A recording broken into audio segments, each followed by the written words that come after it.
तो friends, welcome back to my new video. EMRS की classes में आज फिर से आपका स्वागत है। और आज जो हमारा टॉपिक रहने वाला है वह है भारतीय राष्ट्रीय आंदोलन, या फिर इसे हम भारतीय स्वतंत्रता संग्राम भी कहते हैं। इसमें जो सिलेबस में हमारी डेट दे रखी है कि कब से कब तक का जो राष्ट्रीय आंदोलन है वो हमें पढ़ना है, तो उसमें डेट दे रखी है 1885 से लेकर, यानी कि कांग्रेस की स्थापना से लेकर 1947, यानी कि जो हमारा देश आज़ाद हो गया था तब तक के जितने भी घटनाक्रम हैं, जो भी इंपॉर्टेंट घटनाएं हुई, जितने भी इंपॉर्टेंट फैक्ट है, जितने भी इंपॉर्टेंट आंदोलन है, वो सभी हम आज की इस वीडियो में पढ़ने वाले हैं। ठीक है, तो सबसे पहले हम स्टार्ट करते हैं। ये वीडियो जो है ये ना सिर्फ EMRS के लिए बल्कि उन सभी एग्जाम्स के लिए जिसके अंदर भारतीय राष्ट्रीय आंदोलन या फिर गांधी जी या फिर भारतीय स्वतंत्रता संग्राम जो टॉपिक दे रखा है उन सबके लिए वीडियो इंपॉर्टेंट रहने वाला है, तो लास्ट तक जरूर देखिएगा। ठीक है, चलिए स्टार्ट करते हैं। सबसे पहले 1885 यानी कि कांग्रेस की स्थापना। कांग्रेस की स्थापना पढ़ने से पहले हमें देखना होगा कि कांग्रेस से पहले भी भारत के अंदर कोई राजनीतिक संस्थाएं थी, या थी तो वो कहाँ किस क्षेत्र विशेष में कार्य करती थी और वो किस चीज़ के लिए कार्य करती थी। ठीक है, तो सबसे पहले हम देखेंगे कांग्रेस से पूर्व जो है बंगाल, जो कि देश का सबसे प्रमुख केंद्र हुआ करता था, वहाँ पर बंगाल की पहली राजनीतिक संस्था अस्तित्व में आई थी। वो थी 1836 के अंदर बंग भंग प्रकाशक सभा। तो प्रश्न सीधा पूछा जाता है और पूछा भी गया है कि बंगाल की पहली राजनीतिक संस्था कौन सी थी, तो बंग भंग प्रकाशक सभा जो है बंगाल की पहली राजनीतिक संस्था थी। 1936 में इसकी स्थापना गौरीशंकर के द्वारा की गई थी। ठीक है, नेक्स्ट है लैंड होल्डर्स सोसाइटी। ये भी बंगाल के अंदर ही थी, और ये जो है जिस नाम से जाहिर है कि लैंड होल्डर्स, यानी कि ये जो जमींदार है उनके हितों की रक्षा के लिए बनाई गई सभा थी। ठीक है, 1838 के अंदर द्वारिकानाथ टैगोर जो थे बंगाल के, उन्होंने इसकी स्थापना की थी। ठीक है, इसके अलावा इंडियन लीग 1875 के अंदर शिशिर कुमार घोष, ये शिशिर कुमार घोष वही है जिन्होंने जो फेमस पत्रिका है अमृत बाजार पत्रिका, जिसका संपादक थे। तो शिशिर कुमार घोष जो है इन्होंने 1875 के अंदर इंडियन लीग की स्थापना की थी। ये इंडियन लीग वही संस्था है जिसका बाद में इंडियन एसोसिएशन, जो सबसे महत्वपूर्ण संस्था रहने वाली है कांग्रेस से पहले, उसके अंदर इसका विलय कर दिया गया था। ठीक है, तो पूछा जा सकता है कि इंडियन लीग का विलय जो है किस संस्था में किया गया, तो इंडियन एसोसिएशन के अंदर किया गया था। इसकी स्थापना शिशिर कुमार घोष के द्वारा की गई थी। ठीक है, एक वर्ष बाद यानी कि 1976 के अंदर इंडियन एसोसिएशन की स्थापना हुई, और इसकी स्थापना करने वाले जो थे वो थे सुरेंद्रनाथ बनर्जी और आनंद मोहन बोस। ये दोनों जो थे सुरेंद्रनाथ बनर्जी, आनंद मोहन बोस, इन दोनों ने मिलकर इंडियन एसोसिएशन की स्थापना की थी। इसकी डेट भी आपको याद रखनी, बहुत इंपॉर्टेंट संस्था है, क्योंकि कांग्रेस से पूर्व माना जाता है कि कांग्रेस से पूर्व जो सबसे शक्तिशाली राजनीतिक संगठन था जिसका कार्यक्षेत्र लगभग भारत था, ठीक है, लगभग भारत बोल रही हूँ मैं, लगभग भारत के अंदर था, वो थी इंडियन एसोसिएशन। ठीक है, और कांग्रेस से पूर्व राष्ट्रीय स्तर की अगर कोई संस्था मानी जाती थी तो वो इंडियन एसोसिएशन थी। ठीक है, और इसी के अंदर बाद में शिशिर कुमार घोष की जो इंडियन लीग है इसका विलय कर दिया गया था। तो अगर इन तीनों इसके स्थापकों में पूछा जाए तो आप शिशिर कुमार घोष को भी इसमें इंक्लूड कर सकते हैं। ठीक है, आपसे पूछा जाए कि ऐसी कौन सी राजनीतिक संस्था थी जो सिविल सेवाओं के भारतीयकरण या फिर सिविल सेवकों के लिए आंदोलन करती थी, तो वे यही संस्था थी इंडियन एसोसिएशन, जो भारत में सिविल सेवकों के लिए या उनके अधिकारों के लिए आंदोलन करती थी। ठीक है, क्योंकि सिविल सेवकों की जो आयु है वो लगातार जो ब्रिटिश अधिकारी है वो घटाए जा रहे थे, ताकि सिविल सेवकों के अंदर जो भारतीय है वो ना आ पाए। ठीक है, तो इसके विरोध में या उनके जो सिविल सेवक है उनके अधिकारों की रक्षा के लिए इस इंडियन एसोसिएशन ने बहुत ही महत्वपूर्ण कार्य किए थे। ठीक है, इसके बाद में हम देखेंगे पुनः सार्वजनिक सभा।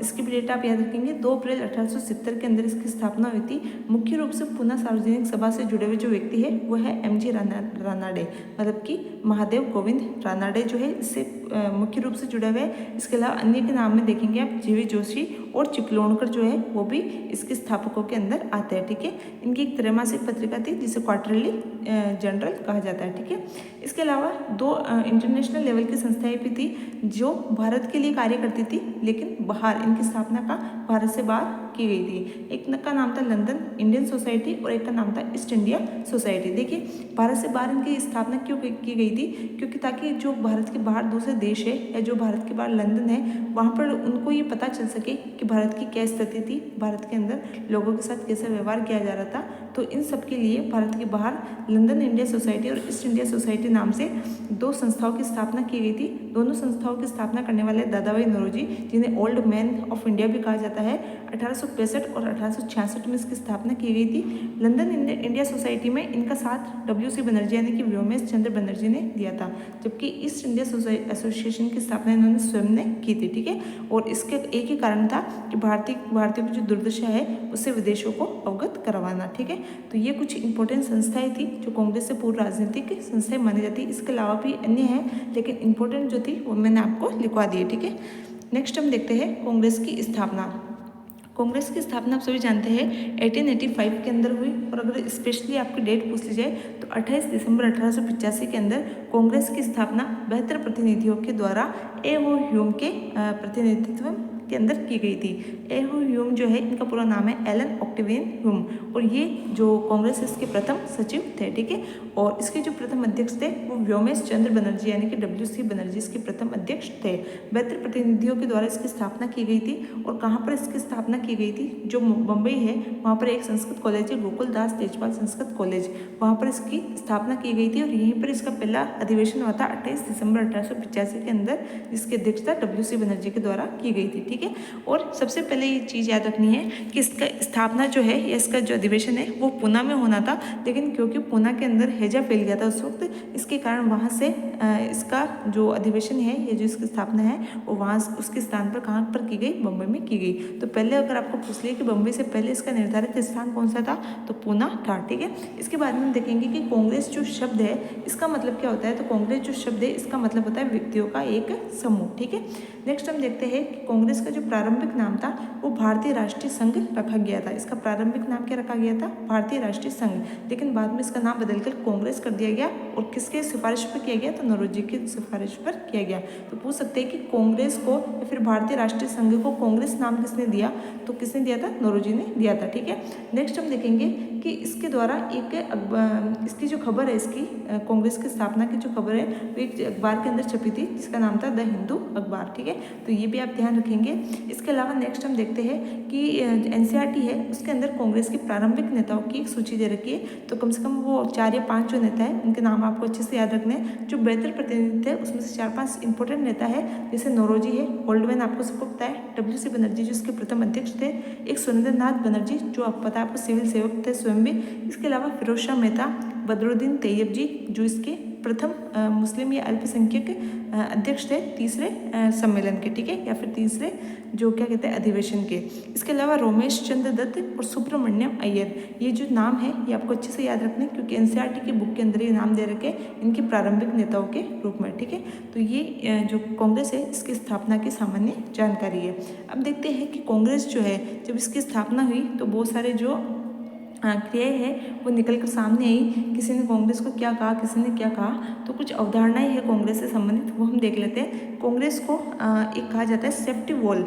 ठीक है, कांग्रेस के संबंध में एक सेफ्टी वॉल का सिद्धांत दिया गया था। सेफ्टी वॉल किसे कहते हैं कि हम जानते हैं ना, जैसे कुकर होता है, कुकर में एक सेफ्टी वॉल होता है। ठीक है, जिससे कुकर फट ना जाए। तो सेफ्टी वॉल का सिद्धांत जो है ये किसके दिया था? तो ये लाला लाजपत राय ने दिया था कि कांग्रेस की जो जनता उस वक्त आक्रोशित हो रही थी, जो स्वतंत्रता की मांग कर रही थी, अपने अधिकारों की मांग कर रही थी, उन सबको दबाने के लिए यानी कि जनता का जो आक्रोश है वो फट नहीं जाए, उसके लिए एक सेफ्टी वॉल लगा दिया गया कांग्रेस के रूप में। ये किसने कहा था? लाला लाजपत राय के द्वारा कहा गया था। और नेक्स्ट सिद्धांत है तड़ित चालक का सिद्धांत। ये दोनों ही सिद्धांत बहुत इंपॉर्टेंट है कांग्रेस से संबंधित, तो आप याद रखेंगे। तड़ित चालक सिद्धांत मतलब क्या? जैसे बिजली होती है ना, जिसको आसमानी बिजली होती है तो वो गिरती है कहीं पे, तो उसको बिजली को सोख कर उसको सीधे जमीन में पहुंचा दिया जाता है। एक चालक काम करता है उसमें, तड़ित चालक जो घरों के ऊपर लगाया जाता है। ठीक है, जिससे बिजली से बचा जा सके। तो तड़ित चालक सिद्धांत जो है ये किसने दिया था? गोपाल कृष्ण गोखले, जो आपको पता है गांधी जी के क्या थे? राजनीतिक गुरु थे। उनके द्वारा ये सिद्धांत दिया गया था। ठीक है, इसके अलावा कुछ कथन है जो आपको याद रखने हैं। जो डफरिन है, जिनके समर्थन के अंदर, या कह लीजिए कि जिनके द्वारा कांग्रेस की स्थापना की गई थी, उन्होंने कहा था कि पहले तो स्टार्टिंग में ये खुद कांग्रेस की स्थापना इन्होंने करवाई थी और ये इसके पक्ष में थे, लेकिन धीरे धीरे ये देखते गए, इन्होंने देखा कि कांग्रेस जो है इनके मतलब हाथों की कठपुतली नहीं रह गई थी, अब वो क्या करने लगी थी, जनता की आवाज़ बन गई थी। तो इसलिए बाद में इन्होंने चिढ़कर कांग्रेस के बारे में कहा था कि ये जनता के उस अल्पसंख्यक वर्ग का प्रतिनिधित्व करती है जिसकी संख्या जो है सूक्ष्म है। यानी कि ये कहती है कि कांग्रेस जो है ये अल्प जो समूह है उसका प्रतिनिधित्व करती है, जिसके अंदर बड़े बड़े आदमी, अमीर और वकील वगैरह ही है। ये सामान्य जनता का प्रतिनिधित्व नहीं करती है। ये किसका कहना था, डफरिन का कहना था। ठीक है, नेक्स्ट एक कर्जन जो है उन्होंने कहा था कि कांग्रेस जो है अपनी मौत की घड़ियाँ गिन रहा है। ये इसने क्या कहा था कर्जन ने कि कांग्रेस जो है वो अपनी मौत की घड़ियाँ गिन रही है और मैं चाहूँगा, मेरी ख्वाहिश है कि मैं उसको एक शांतिपूर्ण मौत देने में उसकी मदद करूँ। ठीक है, ये चाहता था कि कांग्रेस जो है वो समाप्त हो जाए। ठीक है, तो उसकी ये कांग्रेस अपनी मौत की घड़ियाँ गिन रही है, ये किसका कथन था, कर्जन का था। और इसने कांग्रेस को एक गंदी चीज और देशद्रोही संगठन की संज्ञा दी थी। ठीक है, किसने, कर्जन ने। फिर है WC बनर्जी यानी कि व्योमेश चंद्र बनर्जी जो इसके प्रथम अध्यक्ष थे, उन्होंने कहा कि कांग्रेस वास्तव में किसकी देन है, डफरिन की देन है। ठीक है, तो कांग्रेस किसकी देन है, डफरिन की देन है। और लाला लाजपत राय ने क्या कहा था कि डफरिन के दिमाग की उपज है कौन, कांग्रेस। तो दोनों की चेंज थोड़ा सा याद रखिएगा। WC बनर्जी ने तो कहा था डफरिन की देन है, और डफरिन के दिमाग की उपज किसने कहा था, लाला लाजपत राय, जो कि क्या थे, एक उग्रवादी नेता थे। ठीक है, इसके बाद में हम देखेंगे लाला लाजपत राय जो है, इन्होंने कांग्रेस के जो सम्मेलन होते थे उनको जो शिक्षित भारतीय थे उनके राष्ट्रीय मेले कहा है। तो ये भी पूछा जा सकता है कि कांग्रेस के जो सम्मेलन है उनको शिक्षित भारतीयों के मेले किसने कहा है, तो वो भी किसने कहा है, लाला लाजपत राय ने कहा है। ठीक है, एक है RC दत्त, इन्होंने कांग्रेस को ब्रिटिश सरकार की एक पूर्व निश्चित गुप्त योजना बताया है। ठीक है, ब्रिटिश सरकार की जो गुप्त योजना कहा है किसने, RC दत्त ने। इन्होंने कहा है कि जो ब्रिटिश सरकार है, जब भारत अपने स्वराज की मांग करने लगे थे, अपने अधिकारों की मांग करने लगे थे, तो उनको शांत रखने के लिए, उनको दबाने के लिए एक गुप्त योजना बनाई गई थी ब्रिटिश सरकार के द्वारा। ठीक है, तो ये पहले से क्या थी, निश्चित थी। तो ये किसने कहा है, RC दत्त ने कहा है। इसके अलावा जो तिलक है, उग्रवादी नेता, उन्होंने कहा है कि यदि हम वर्ष भर में एक बार मेंढक की तरह टर्राएंगे तो हमें कुछ भी नहीं मिलेगा। यानी कि ये सीधा व्यंग है किसके ऊपर, जो कांग्रेस के सम्मेलन होते थे वर्ष में एक बार होते थे, और कब होते थे, 28 दिसंबर को होते थे। और कुछ विशेष सम्मेलन जो होता था वो कभी भी हो सकता था, बाकी जो हमेशा जो साल भर में एक सम्मेलन होता था वो 28 दिसंबर को होता था। तो ये कहते थे कि पूरे साल भर हम कोई काम नहीं करते और साल में एक बार बैठकर हम 3 से 4 दिन तक मेंढक की तरह टर्राते हैं, इससे कुछ भी नहीं मिलने वाला। ठीक है, ये किसने कहा था, तिलक ने कहा था। फिर एक है VC पाल यानी कि विपिन चंद्र पाल, इन्होंने कांग्रेस को जो है याचना संस्था या फिर कांग्रेस की नीति को भीखमंगी नीति कहा था।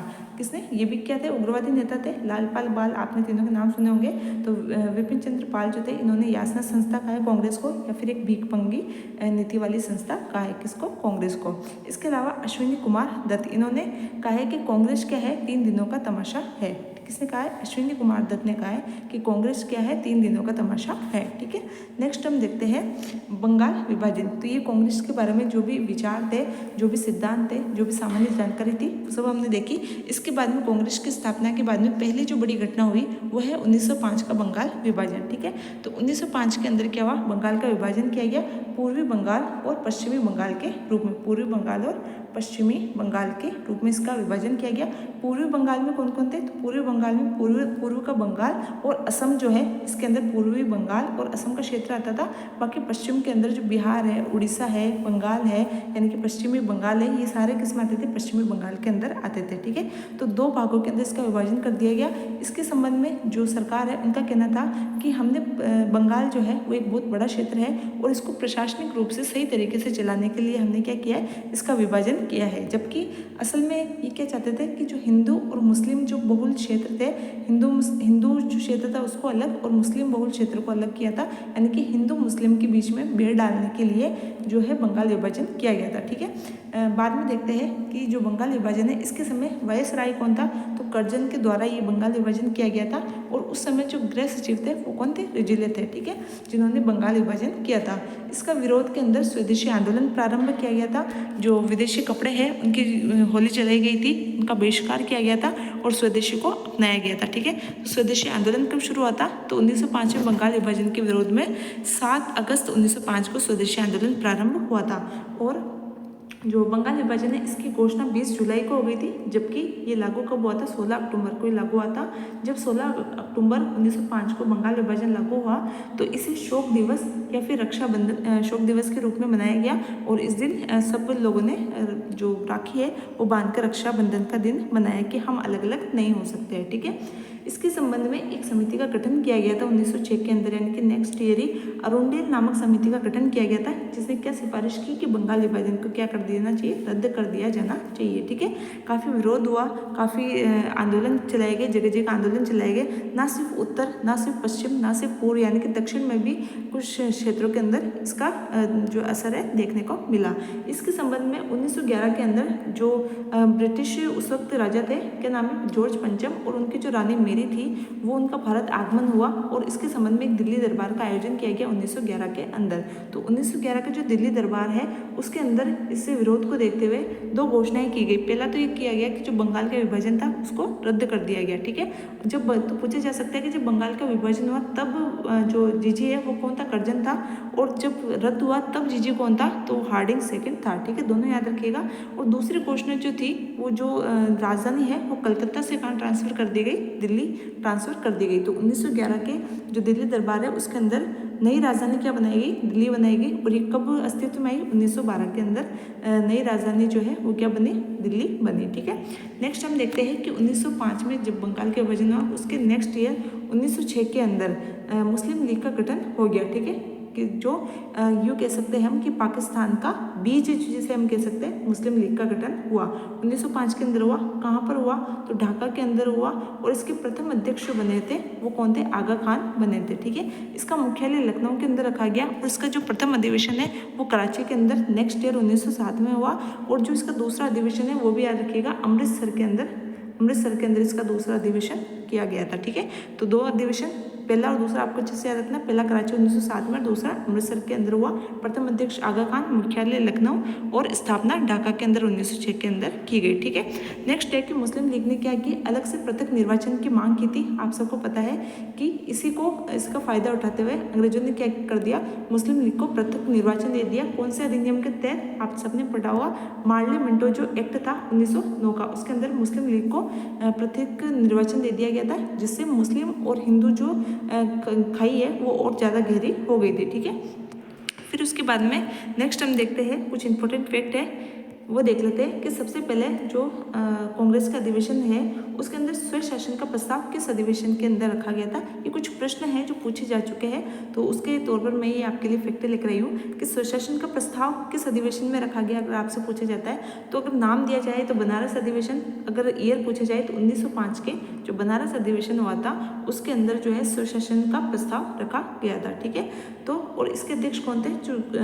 गोखले है वो इसके अध्यक्ष थे। ठीक है, नेक्स्ट 1905 के बाद में 1906, ये इसलिए कह रही हूँ मैं आपको कि जो कांग्रेस है उसके अंदर इसी वक्त फूट डलना स्टार्ट हो गई थी। आपने पढ़ा होगा 1907 का कांग्रेस विभाजन। ठीक है, तो 1907 का जो कांग्रेस विभाजन है वो एक्चुअल में 1905 में ही होने वाला था।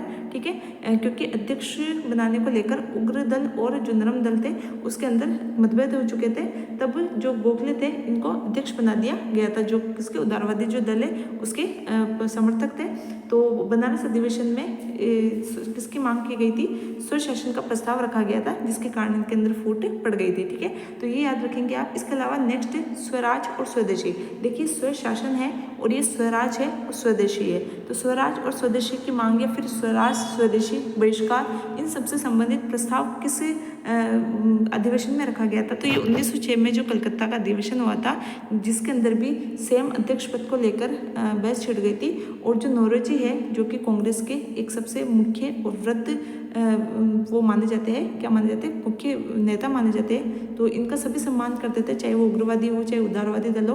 तो इस वजह से कैसे करके कांग्रेस का जो विभाजन है वो यहाँ पर भी टल गया था। 1906 के अंदर नौरोजी को, जो उदारवादी से संबंधित है, इनको कलकत्ता अधिवेशन का प्रमुख अध्यक्ष बना दिया गया था।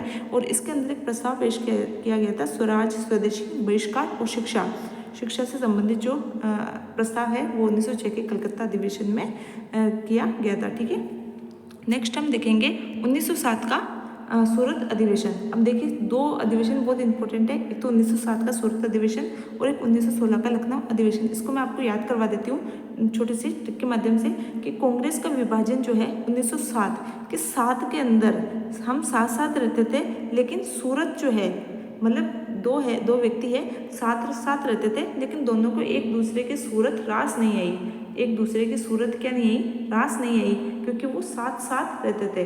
तो साथ से आप याद रखेंगे कि 1907 में अधिवेशन हुआ था। सूरत से याद रखेंगे, इसका नाम सूरत अधिवेशन है। और रास नहीं आई मतलब कि रास बिहारी बोस इसके अध्यक्ष थे। इस समय क्या हुआ? रास नहीं आई, तो इन दोनों में क्या हो गया? विभाजन हो गया।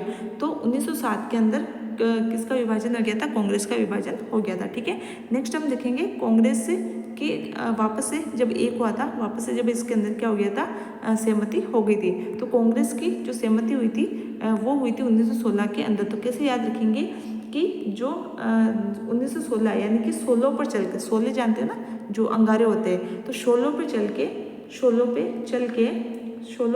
के मजबूरी के अंदर, 16 पर चल के मजबूरी के अंदर या मजबूर होकर इन दोनों ने क्या कर दिया था? किसने? जो कांग्रेस के उग्र दल और नरम दल थे, इसके अलावा मुस्लिम लीग और कांग्रेस दोनों भी पूछा जा सकता है कि उदार दल और जो उग्रवादी दल है उन दोनों के मध्य प्लस कांग्रेस और मुस्लिम लीग के बीच में जो है गठबंधन या फिर कह सकते हैं कि सहमति कब हुई थी? तो ये 1916 के अंदर हुई थी। 16 पर चलकर मजबूरी के अंदर लाख टके की बात हुई। ठीक है, लाख टके की बात हुई कि ये सब क्या हो गए? एक हो गए। तो 16 का मतलब 1916 में अधिवेशन हुआ था। मजबूरी यानी कि मजबूर, यानी कि इसके अध्यक्ष कौन थे? मजूमदार थे। और लाख टके की बात मतलब कि लखनऊ अधिवेशन था। इसके अंदर ये सब क्या हो गए थे? एक हो गए थे। ठीक है, और इसके अंदर जो जिन व्यक्तियों के बीच में जिन व्यक्तियों के सहयोग से ये समझौता हुआ था, इसका उनके नाम है गोखले, जिन्ना और एनी बेसेंट। ठीक है, तो ये इंपॉर्टेंट फैक्ट थे। नेक्स्ट हम देखते हैं होम रूल आंदोलन। तो देखिए भारत के अंदर एक होम रूल आंदोलन चलाया गया था, जिसका मतलब था ये लोग चाहते थे कि भले ही शासन जो है अंग्रेजों का रहे, लेकिन जो नीतियाँ हैं, जो शासन है वो हम चलाएंगे, भले ही वो तुम्हारे अंडर हो। ठीक है, ये मतलब स्वतंत्रता नहीं चाहते थे पूर्ण रूप से, ये चाहते थे कि अंग्रेजों के अंडर रहकर ही शासन कौन चलाए? हम चलाए। ठीक है, तो ये होम रूल आंदोलन था। और ये किसने चलाया था? तो ये दो व्यक्तियों के नाम आते हैं, एक तो तिलक और एनी बेसेंट। एक का नाम क्या है? तिलक, और एक का नाम है एनी बेसेंट। 1 सेकेंड।